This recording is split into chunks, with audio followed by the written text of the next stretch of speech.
Rĩrĩ kũrĩ na wongerereku wa mĩhang'o ya wendia wa mĩgũnda kumana na gwakwo gwa ceceni ya ũkui wa reri ya SGR itũũra-inĩ rĩa Maĩ Mahiũ, ũndũ ũrĩa ũtanyĩtwo gũkorwo ũkĩrehe aikari makĩria mĩaka yũkĩte.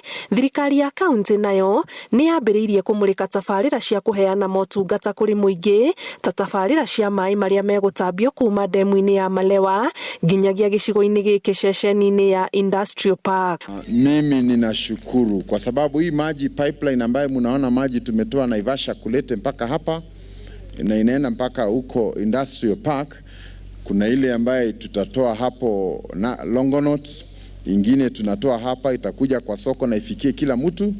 Na hata juzi nimekuwa nikiona vile tutaongeza borehole upande wa Naivasha ili tupate more water to bring this area. Matanya ma thirikari arĩ ũkui wa mĩrigo kũhĩtũkĩra reri ĩno kwambĩrĩria kuma mwaka ũkĩte, ikinya rĩrĩ rĩratanywo kwarĩra aikari mĩeke ya mawĩra ĩrĩa gavana atarĩte aikari meharĩrie kũmĩanĩrĩria na njĩra ya gũthomera kothi iraringana na mĩeke ĩrĩa ĩratanywo ya mawĩra. Huo mzigo utakuwa ukija unafika pale Longonot, unawekwa kwa hii reli kidogo, inakuja mpaka hapa, inakuja kuwekewa hapa.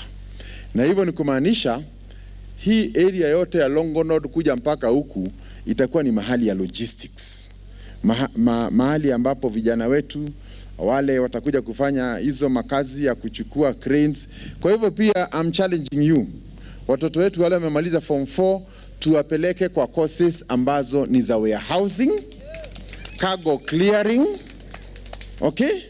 Ili sasa serikali tukifanya hii mambo yote alafu kesho tu advertise hao vijana na tunakuta wetu hawana, sitabidi tuchukue wale wametoka Mombasa na kwingine. Gavana Lee Kenyanjui arĩtie hĩndĩ ya icera rĩake itũũra-inĩ rĩrĩ kũrĩa eranĩire kũrĩka gwakwo kwa rũhonge rwerũ rwa thibitarĩ wa Maĩ Mahiũ. Kĩribotera Inooro TV, njĩtagwo Ani Ngigĩ wa Nyamũ. So we thank you